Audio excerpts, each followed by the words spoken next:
Hello everyone, welcome back to my channel. आज हम start करेंगे एनिमल किंगडम में फाइलम मोलस्का। इसके पहले भी हम कई सारे फाइलम्स डिस्कस कर चुके हैं इस चैप्टर की, जो कि आप मेरे चैनल पर जाके देख सकते हैं। इस चैप्टर का अलग से प्लेलिस्ट बना है जिसमें आपको सारे लेक्चर्स मिल जाएंगे। तो चलिए स्टार्ट करते हैं फाइलम मोलस्का। सबसे पहले याद रखना है कि जो ये वर्ड मोलस्का है ये डिराइव कहाँ से हुआ है। तो ये वर्ड डिराइव हुआ है मॉलिस वर्ड से, जिसका मीनिंग होता है सॉफ्ट। अब ये जो फाइलम है इसमें कैसे एनिमल्स इंक्लूड होंगे, तो इनमें वैसे एनिमल्स इंक्लूड होते हैं जिनकी बॉडी सॉफ्ट होती है और जो शेल्ड होते हैं, यानी कि इनकी बॉडी के ऊपर सेल प्रेजेंट रहता है।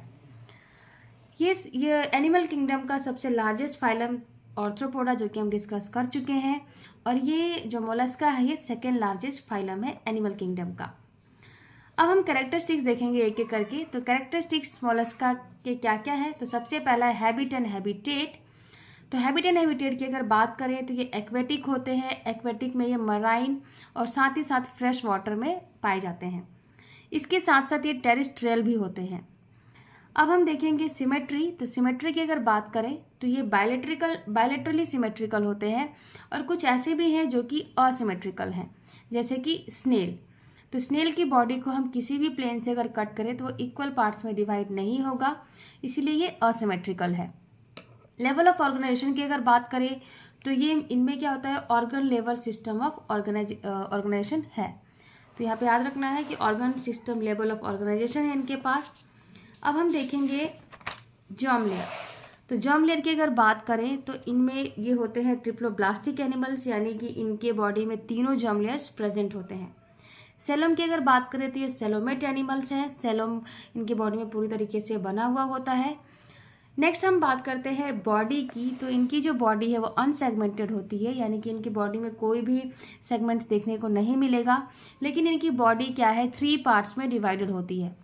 तो सबसे पहला पार्ट है हेड, दूसरा है विजरल मास और हम्प, और तीसरा है मस्कुलर फुट। हेड की अगर बात करें तो ये क्या होता है, एंटीरियर होता है, और साथ ही साथ हेड में सेंस ऑर्गन्स प्रेजेंट होते हैं, जैसे कि आईज हो गया, टेंटिकल्स हो गए और रेड्यूला हो गया।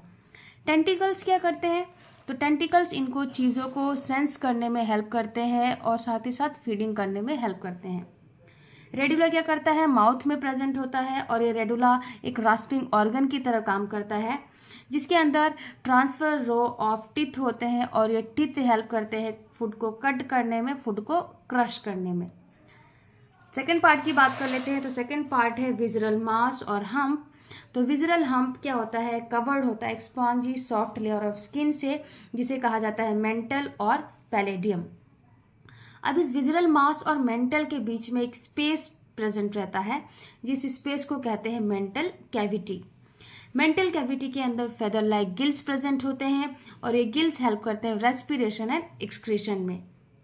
तो यहाँ पे तो बहुत ही सिंपल है, आपको याद रखना है, कुछ भी कंफ्यूजन नहीं है, कि विजरल मास के ऊपर एक इपिथेलियम यानी कि spongy soft layer of skin present होता है, जिसे मेंटल कहेंगे।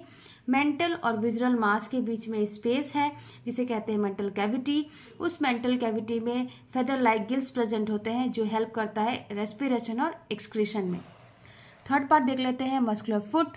तो मस्कुलर फुट की अगर बात करें तो मस्कुलर फुट जो है ये एक सॉफ्ट मस्कुलर ऑर्गन है, जो कि वेंट्रल साइड में प्रेजेंट होता है, और ये हेल्प करता है लोकोमोशन में, यानी कि मूवमेंट करने में हेल्प करता है, और एनकरेज करने में, यानी कि बॉडी को कहीं फिक्स करने में भी हेल्प करता है।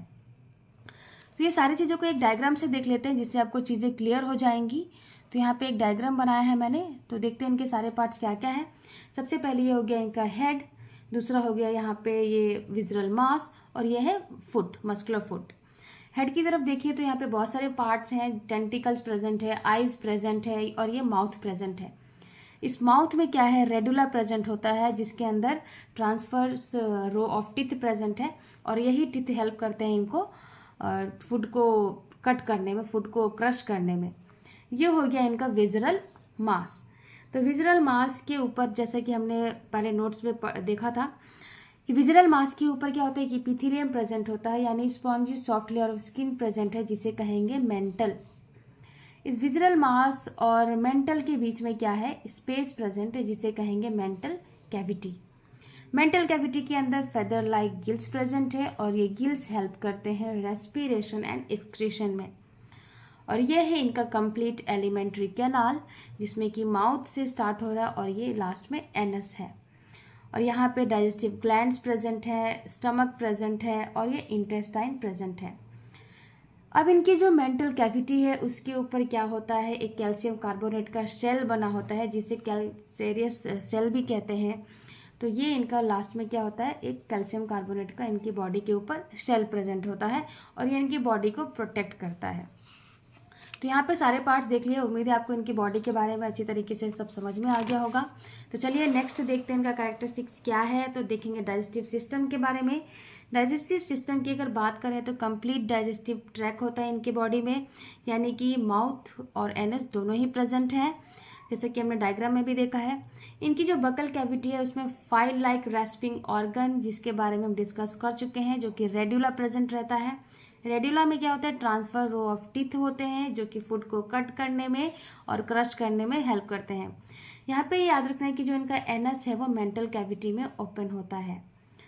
अब हम बात करेंगे रेस्पिरेटरी सिस्टम की। तो रेस्पिरेशन इनमें यूजुअली क्या होता है, फेदर लाइक जो गिल्स हैं उनसे होता है इनका रेस्पिरेशन। गिल्स को टेनिडिया भी कहा जाता है और ये गिल्स प्रेजेंट होते हैं मेंटल कैविटी में। एक चीज़ यहाँ पे याद रखना है कि जो पाइला है, पाइला जब लैंड पे यानी कि ज़मीन पे होता है तो पल्मोनरी सैक से रेस्पायर करता है, और जब वाटर में होता है तो गिल्स से करता है। नेक्स्ट हम देखेंगे सर्कुलेटरी सिस्टम के बारे में। तो सर्कुलेटरी सिस्टम इनमें क्या होता है, open type of circulatory system present है, लेकिन जो मोलस्का का क्लास सिफेलोपोडा है, सिफेलोपोडा में क्या होता है कि इनके पास जो सिफेलोपोडा में ऑर्गेनिजम्स है इनमें close type of circulatory system होता है। ये सिफेलोपोडा क्या है, तो सिफेलोपोडा तो एक क्लास है मोलस्का का। इनमें वो सारे ऑर्गेनिजम्स प्रेजेंट हैं जिनका हेड और फुट दोनों ही अटैच होता है। तो जैसे एग्जाम्पल के लिए कैसे एनिमल्स होंगे, ऑक्टोपस हो गया, सेपिया हो गया, लॉलीगो हो गया। ऑक्टोपस तो सबने देखा हुआ है, यानी उनकी बॉडी में अगर देखें तो हेड और फुट दोनों ही अटैच रहते हैं। तो याद रखने की सेफेलोपोडा मोलस्का का एक क्लास है जिसके अंदर वो सारे ऑर्गेनिजम्स हैं जिनका हेड एंड फुट अटैच है और इनके अंदर close type circulatory system present होता है। रेस्पिरेटरी पिगमेंट की अगर बात करें तो जैसे हमारे बॉडी में हेमोग्लोबिन पिगमेंट है जो कि एक रेड कलर का पिगमेंट प्रेजेंट है हमारे बॉडी में, उसी तरह से इनके अंदर हेमोसाइनिन प्रेजेंट है जो कि एक कॉपर कंटेनिंग ब्लू पिगमेंट है और ये इनके ब्लड प्लाज्मा में प्रेजेंट रहता है। तो ये आपको याद रखना है कि इनका रेस्पिरेटरी पिगमेंट है हेमोसाइनिन, जिसमें कि कॉपर प्रेजेंट है और ये ब्लू कलर का पिगमेंट होता है। अब देखेंगे कुछ और कैरेक्टरिस्टिक्स, तो देखते हैं क्या है नेक्स्ट है एक्सक्रेटरी सिस्टम। एक्सक्रेटरी सिस्टम की अगर बात करें तो इनका जो एक्सक्रेटरी सिस्टम है उसमें 1 और 2 पेयर ऑफ कैबर्स ऑर्गन और ऑर्गन ऑफ बॉजनस प्रेजेंट होता है और ये ओपन होते हैं इनके मेंटल कैविटी में। अब ये टर्म देख यहाँ पे घबराने की जरूरत नहीं है, इसके बारे में मैं थोड़ा सा डिस्कस करूंगी यहाँ पे। तो ऑर्गन ऑफ बॉजनस क्या है, ये एक्सक्रेटरी ग्लैंड है जो कि किडनी की तरह काम करता है। एक्चुअल में ये मेटानिफ्रीडिया ही है जो कि मोलेसेस में पाए जाते हैं। अब अगर कैबर्स ऑर्गन की बात करें तो कैबर्स ऑर्गन भी एक ग्लैंड है, ग्लैंड लाइक स्ट्रक्चर है जो कि front part of pericardium, pericardium यानी हार्ट का एक पार्ट है, तो पेरिकार्डियम के फ्रंट पार्ट पे ये कैबर्स ऑर्गन प्रेजेंट होता है। और ये क्या करता है, तो ये नाइट्रोजनस वेस्ट जो होते हैं इन ऑर्गेनिजम्स की बॉडी में, जो नाइट्रोजनस वेस्ट बनते हैं उनको इनकी बॉडी से रिमूव करने में कैबर्स ऑर्गन हेल्प करते हैं। तो सिंपल है, ऑर्गन ऑफ बॉजनस और कैबर्स ऑर्गन के बारे में इतना आपको नॉलेज मिल गया होगा। अब हम देखेंगे इनके नर्वस सिस्टम के बारे में। तो नर्वस सिस्टम जो होता है इनका, ये बना होता है 3 और 4 पेयर ऑफ गैंग्लिया से। सेंस ऑर्गन्स की अगर बात करें तो सेंस ऑर्गन्स इनमें क्या क्या है, जिसमें कि आइज प्रेजेंट है, टेंटिकल्स प्रेजेंट है, स्टेटोसिस्ट प्रेजेंट है और ऑस्फेरिडियम प्रेजेंट है। ये ऑस्फेरिडियम क्या है, एक केमो रिसेप्टर या ऑल्फैक्टरी रिसेप्टर बोल सकते हैं जो कि नेचर ऑफ वाटर को टेस्ट करने में हेल्प करता है इनके लिए। यानी कि जैसे कि इनके वाटर में कुछ भी केमिकल नेचर अगर अलग सा दिख रहा है, इनको किसी चीज़ से डेंजर है, वहाँ से कुछ अलग सा केमिकल एक्सक्रीट हो रहा है, तो ये उस चीज़ को पहचान लेते हैं। तो ये याद रखना है आपको कि ऑस्फेरिडियम हेल्प करता है इनको, यानी कि एक ऑल्फैक्टरी रिसेप्टर है या केमो रिसेप्टर है जो कि केमिकल नेचर ऑफ वाटर को टेस्ट करता है। अब हम देखेंगे रिप्रोडक्शन की क्या है, इनमें रिप्रोडक्शन सिस्टम कैसा है। तो जो मॉलिसेस है ये डायोसियस होते हैं नेचर में, यानी कि इनके पास सेपरेट सेक्सेस प्रेजेंट है, मेल अलग है और फीमेल अलग है। और ये क्या होते हैं, ओविपेरस होते हैं, यानी कि एग ले करते हैं, अंडे देने वाले ये एनिमल्स हैं। फर्टिलाइजेशन की अगर बात करें तो फर्टिलाइजेशन होता है एक्सटर्नल और इंटरनल दोनों तरीके से ही हो सकता है। डेवलपमेंट इनडायरेक्ट है। तो यहाँ पे कुछ लार्वा का नाम आपको याद रख लेना है। ट्रोकोफोर बहुत ही कॉमन लार्वा है मोलेसेस का। और यहाँ पे याद रखना है कि क्लोसीडियम जो कि लार्वा है यूनियो का, और वेलिगर जो कि लार्वा है पाइला का। तो कुछ लार्वा के नाम आप याद रख सकते हैं। अब हम देखेंगे लास्ट में इनका एग्जाम्पल क्या है। तो बहुत सारे एग्जाम्पल्स हैं।